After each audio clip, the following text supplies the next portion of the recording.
My name's Gary McCabe. I'm the president of a Path in the Woods Foundation, a small not-for-profit in Wellesley. And I want to thank Wellesley Media for the opportunity to introduce a couple of folks here at Boston University who help run, among other things, the NITEO program, Larry and Courtney. And they've been nice enough to join us today to share their experience with this program, which our foundation was so impressed with, and that's why I'm pleased about this opportunity to introduce them. A Path in the Woods Foundation our directors looked at the program that they're running here at Boston University, and we decided it would work well with our mission to in some way partner with them to support a teenager or young adult who is attending their program. So we've done that through their help and acceptance. We've given them a grant to help sponsor the tuition as a scholarship for one of the students to attend their program. We're really happy that they're willing to take some time to tell us about that program, Larry and Courtney. Thank you, and thanks so much for the generous contribution. Yeah, It makes thanks, Gary. a big impact on in our lives, but certainly the lives of students. And Larry, as the Director of Development, has seen that finances have not been a barrier to students in the 5 years Right. we've been running. We have not had to turn away any student because of inability to pay. Yeah. How many students do you have in a semester? We have between 15 and 19 students in NITEO. I can back up and tell you a little bit more. Yeah. NITEO is all caps for, to accentuate how great it is, but it's actually a Latin word. It means thrive, to thrive or to bloom. And before I came to BU, Larry and our colleague Dory came up with the idea for NITEO, really to meet students where they are in their interruption from college. So the program is built out to be a one semester, kind of like an intervention for students who have had some kind of interruption to school because of a mental health condition, the onset of a mental health condition. They have to step away from school, and we see students step away from school and not return back. So this program meets them right there in that really important time period to, one, give them a space to continue to be a student, but two, build all of the skills and supports that might have been missing for them that might have precipitated their leave of absence. It's a major contributor to their building wellness and resiliency and intrinsic motivation to go back to school. Yeah, we had a suicide prevention grant here at BU from 2009 to 2012.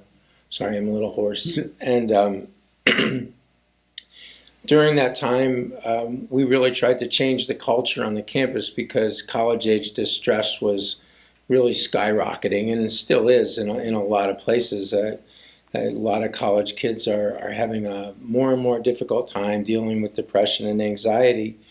And so we tried to create a culture on campus where kids understood that struggle was normal part of life, and there's many places on campus where they could go to get help. But during that time, we got in touch with the fact that a lot of kids were leaving school because of their mental health challenges and ending up on mom and dad's couch and were unable to get up. And college can be a ticking clock where it's fun for 4 or 5 years if you're a college student living on campus, but after that, to try to get a degree can be very difficult. And so our goal in starting NITEO was to get kids back to school in some form as quickly as possible.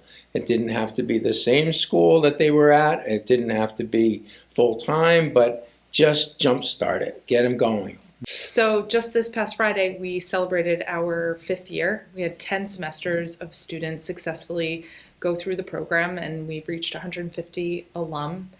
We started off as really just classes here at the center 3 days a week. They're, academic-oriented classes, writing seminar to practice writing and getting back in the groove of managing assignments, handing them in, all of these things that students describe as real sources of stress and distress. There are also wellness skills building classes, all this. And we started expanding a couple of years ago, bringing in alumni to be peer mentor interns within the program, at the table, at the elbow, with students who are in the program, helping them navigate it. We also have college coaching that's built into the program. It's once a week for an hour. You and your college coach, a student and their college coach, work together on really individualized, important goals for them. It might be getting a license or transferring to a new school, or finding a partner, getting involved in a group.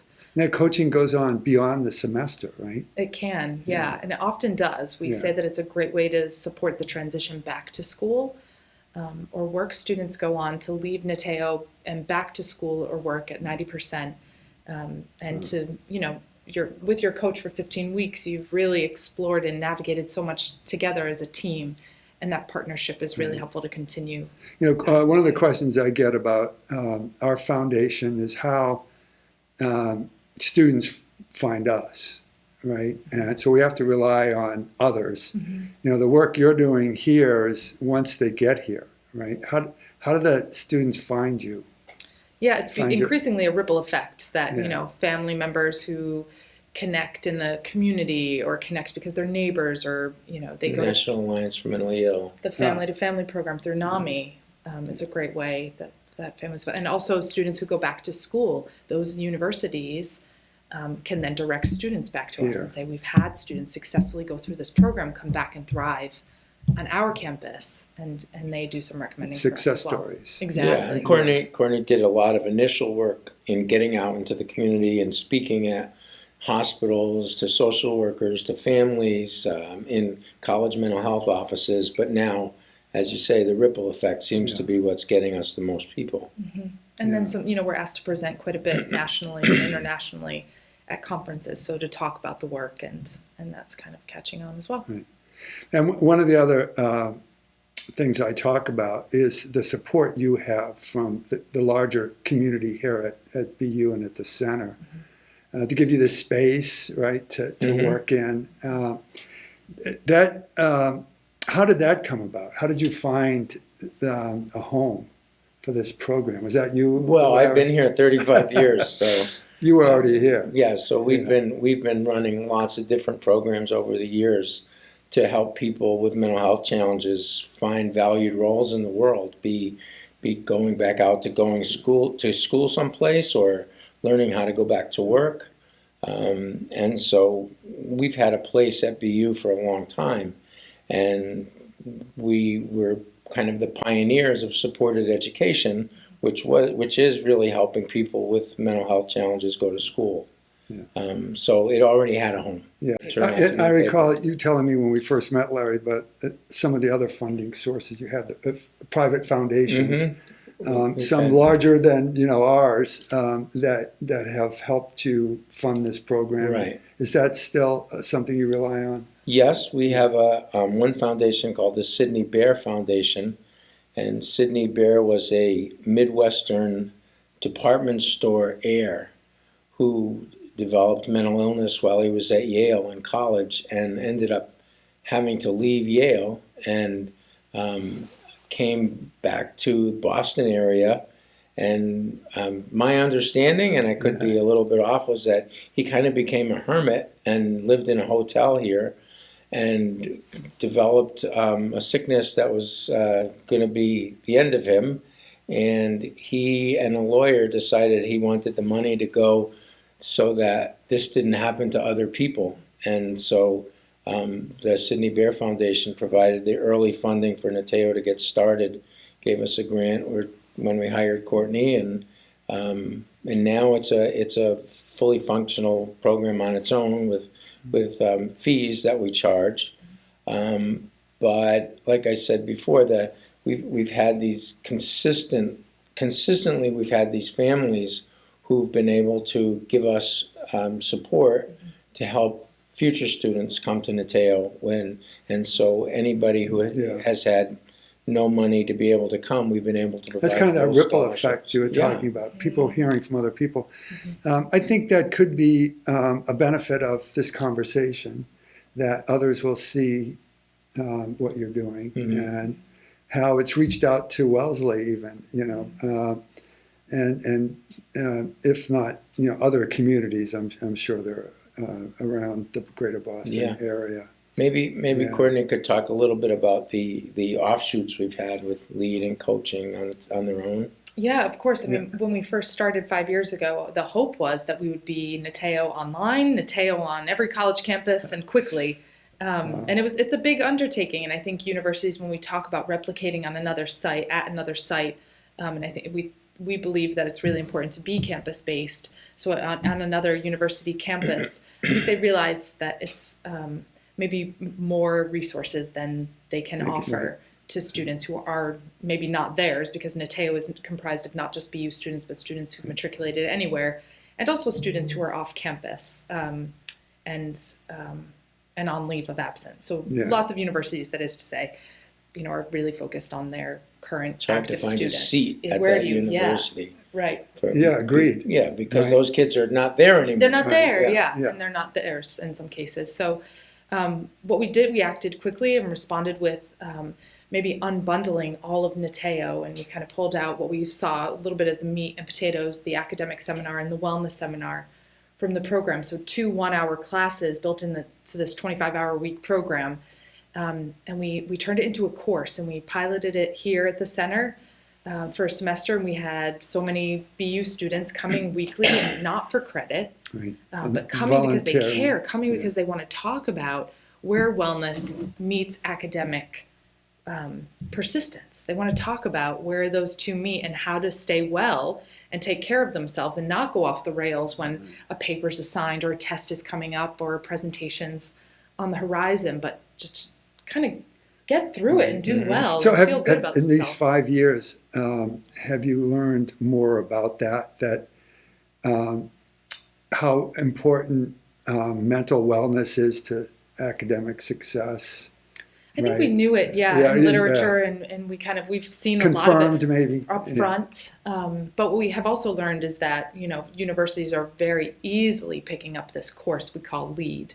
It's an acronym. It stands for Learn, Explore, Access, and Develop. We started here at BU and said to the university, we really think that students should get college credit for the work that they're doing. They agreed, which is a beautiful, top-down message that wellness is part of your overall, success as a student. Yeah.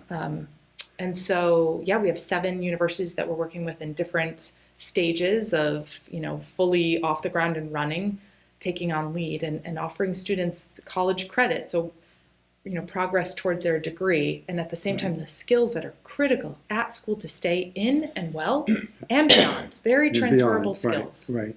And I think clearly one of the main pieces of the program that works so well is kids sitting around the table and being with other kids who have all experienced similar struggles, and being able to not feel quite as isolated anymore. Yeah, be part of a group. And accepted for what they've been through, and not as alone, and making friends. Yeah. And do you see that continue beyond the semester? We do. We absolutely do. We have platforms for students. That's a special outcome. It really is. It really is. Yeah, we see it in our annual alumni luncheon. We have all 10 cohorts now come back and enjoy lunch together and connect. Yeah. And so, can I ask you another question? Where do you see you going with this? To other campuses still? Already are. Yeah, through LEAD and other, I don't know what you call it, other opportunities, right, to spread the work you're doing outside of the center here. Outside of the center, for sure. I mean, we already have, but I think virtually is another great next step that we're taking on this fall. And then kind of thinking about how we can take what we know and is going well for this young adult 18 to 24 population and maybe apply those opportunities, provide those opportunities for students before they hit 18 to 24 and these things happen. Right. Which is, sort of our focus. Our local foundation is the high school age, and then we're looking beyond that. So, we'll hopefully run into each other and trying to help these kids. Because what we see is, high school has its similar challenges, the academic pressures, the social pressures, and all of that. We think there's relief in group belonging and maybe some skills and some outside work and things like that. But beyond high school, even when a student attends college, it's not. Sometimes the road gets even harder and not easier. And that's why we really like your program. Yeah, the freedom can be hard to handle. Yeah, right, that part. Yeah, you're in Boston, but you're not from Boston, right? Yeah, so I appreciate, again, what you guys are doing. Thanks, and we appreciate your support, Gary. Yeah, In a really big way, thank you. Thanks. So, I mean, you had asked us how students learn about our program, which is a little different from why students might need the program or benefit from the program. And it's really for lots of different reasons. Sometimes it really is just the onset of a very serious mental health condition, whether it's in their first month or first semester at school. A student might experience a psychotic episode and be hospitalized and know that they're not in a position to go back to school, and know also that they want to be in an environment where they're stimulated and engaged in a meaningful way that feels familiar in the role of a student. Some students have, maybe fumbled a little bit. They weren't really sure what they wanted to major in and weren't doing well, and they have a couple of tough semesters. Maybe they take a leave, and it's been a couple of years before they find us. They've been working or maybe in other roles, but they want to get back to school. And before you jump back into classes on campus, we're kind of the bridge. We're like the practice pad. We're helping them, build the self-efficacy and the self-confidence to say, I can be in a classroom with my peers. I can show up. I can do the work. I think I'm ready. Yeah. And So kids get into distress for any number of reasons. I mean, it could be something happened in the family that caused them to, have their academic life start to get interfered with. The onset of depression and anxiety. Break up with a relationship, coping with gender identity, coping with sexual identity. Any number of things can start kids on a kind of slippery slope where instead of talking about what's going on, they turn to some sort of maladaptive behavior or just isolation and anxiety and depression. And then, before too long, they can't handle school anymore, whether that's in high school or in college. I'd say having a good social system, support system is important, but like the square and the rectangle thing, I don't think that prevents kids from falling into, some kind of pattern of behavior that gets them into trouble and eventually having trouble with academics. And that's not, yeah, I would totally agree with you. And I would say that I would add students who might not be very strong socially or feel very comfortable socially. That's kind of like, it doesn't preclude them from, yeah. Or we have, lots of students who are very socially strong and engaged, but sometimes put the blinders on. They're only paying attention to academics. So it's not really about sort of their skill set or or only paying attention to the social. Or only paying attention to that, So it's really kind of about, it feels bigger picture. It would feel kind of short-sighted. And so the center, at least your part of it, the NITEO part, isn't geared towards the sort of the clinical side. That's right. Or is there a bridge to the clinical side? Like it's more coping skills. Tools and strategies. Yeah. So the majority of our students do work with a provider who, and those students are looking for kind of regular clinical support and treatment. But much of what we pull from could probably be linked, in some fashion around social rhythms, to IPSRT, or certainly the thought patterns that can interrupt students in the classroom derived from CBT. But we don't provide treatment here. Right. And you don't. There's not an expectation either, right? There's not, and we do It's a clear. really good job of staying in our lane and help some students who maybe say, I don't want a provider, I don't want to work with a therapist. Maybe spotlight for them that some of the conversations that they're starting sound like they might, and then that's part of our relationship with them, is to point out resources in the community. Yeah, that having that relationship maybe is that where it starts even? Absolutely. Is there an interview with the candidate for the program prior to acceptance? You know, There, More yeah, than there are a that, yeah. couple, Yeah. yeah, they're pretty important. you showed me an steps, application, Yeah. which doesn't look too daunting. I tried right? not. Thanks, Right? Gary. Yeah. It looks like I can do this, right? Yeah, I can it's fill this strengths-based. out. It's what's Yeah. going on for you that feels Right. like you'd Tell like us. to build on the Yeah. skills that you have. It's very strengths-oriented. On top of that, students meet with myself directing the program, and then I actually ideally like for them to tour the learning spaces and meet everyone, so they make a very informed decision, including meeting with an alum, so that they can Yeah. have a candid, young adult to young adult conversation about what it is and what it isn't, Right. and how it's helpful. And can I follow up on that? So the student is accepted for a single semester, right? So, and those are traditional semesters like the spring and Fall That's and right. summer, right? Right. Yeah. And summer, And summer, 3 semesters. 3 semesters. Right. You want them to succeed. We want them to succeed. Right. We see key. Yeah, we see and Right. we respond to ways to minimize barriers as well. That doesn't always happen in the classroom. If a student, for example, can't make it to NITEO class, we'll invite them to join us via Zoom or Skype or FaceTime. I don't want you to miss the whole class, an opportunity to learn and connect. If they're having a really difficult time getting here at all, then we meet them somewhere in the community and kind of just start to bridge, their steps back to the program and help them see it, have honest, difficult conversations about if it's still in line with their goals is a reason why students don't show up. Yeah, because we generally have a honeymoon period where the kids, come at the beginning and the attendance is 95%, and then you start to see a drop off, and some of the same issues that plague them at their school Can plague them here. Yeah, can plague But them here you again. recognize them. We right? watch for it, and we count on that peer group too to help keep them coming. The staff are really good at, and the peer mentors particularly. Yeah, Really good the at peer noticing. mentor, do they feel a sense of they're empowered to help others, right? Are they willing to do that? No, that's why they're here, because we picked them because they have a real desire to be Help. part of the helping process. Yeah. Yeah, they're also just, kind of naturally empathic, understanding, bright young adults. Energetic, yeah. Yeah, Who are also trained and are skilled in having those conversations right. with students about what they're noticing.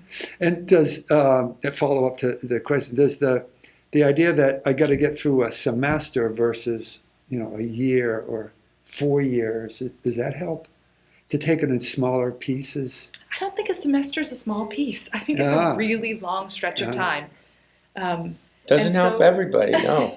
Okay. We That's break it up. interesting. We make it fun. We diversify. Yeah. With our staff, we kind of bring in guests. Larry always says people vote with their feet, and they come. They come. So I think that speaks to the environment we've created here for them to be themselves and to do the work they want to do. It's not a semester off. It's a very intentionally spent period of time when they're building skills. They know what they're doing here. If they forget, we remind them. Yeah. And good. we shift and respond a lot Based on the individual. based on the right. individual. Yeah. But in a group environment, that's the magic of it, right? It's magic. It is really the Really- magic of it. Yeah. Yeah. Really strong teachers and instructors in the program. Yeah. That's great. I teach the wellness class with Dory, and throughout the whole time, the whole semester, we focus on the notion of a toolbox. And if you go back to the same type of stressful situation, even if it's a different environment, the stressors are going to be pretty much the same. You have academic stress, social stress, family stress, maybe employment stress.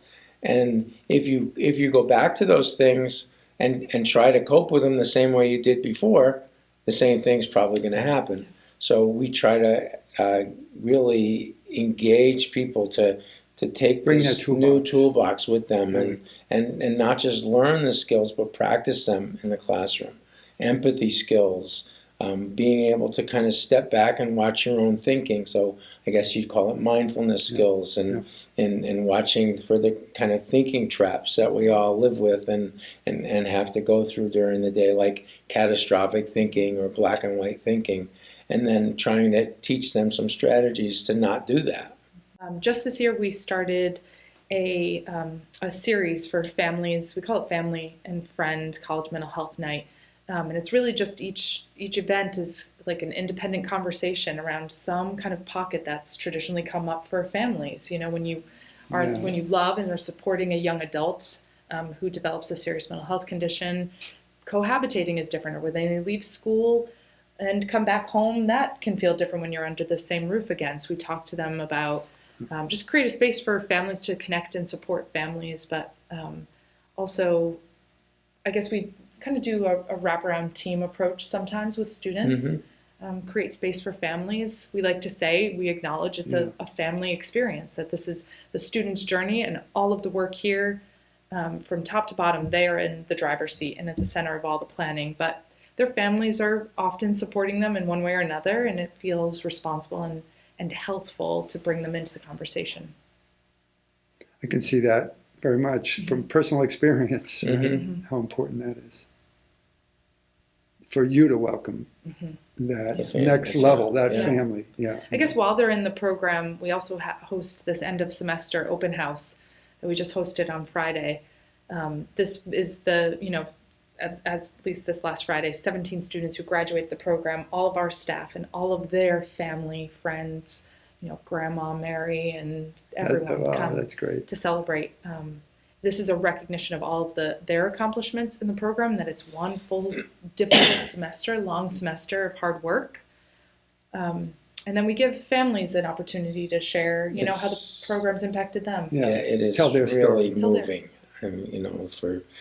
Just Friday, two things stood out. One was a mom who got up and for all intents and purposes said, you guys gave me my son back, and then turned around and squeezed her son for all she was worth, right? And then one of the students who got up and said, and he's not the type who's prone to speaking in front of people, he said, I came here and the world was so dark.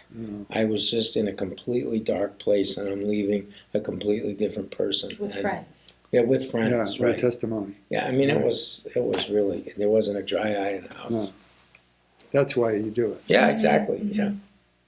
Some students semesters after NITEO still come to the center just to study, just for a cup of coffee, just to check in and say hello. And they run into their same age peers and they're welcome. And they're welcome. Yeah.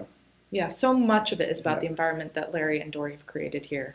And most of the kids head back towards some kind of school, but some of them, we had one woman who decided she didn't want to go to school again. She went and worked in a halfway house program up in New Hampshire and thrived at it, right? Yeah, and we have a good relationship with the BU bookstores. They hire kids as temp help sometimes, which is a great way for them to get their working legs back in order, Yeah. Part-time.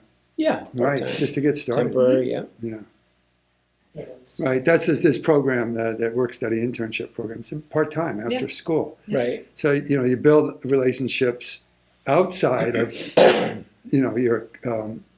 your colleagues or fellow students at school, and sort of test your toolbox skills. Yeah, right. And it's not just about the career skills. It's also what they sometimes call the soft skills. Of being able to show up on time and get along with people and have a boss. Have a boss and take criticism.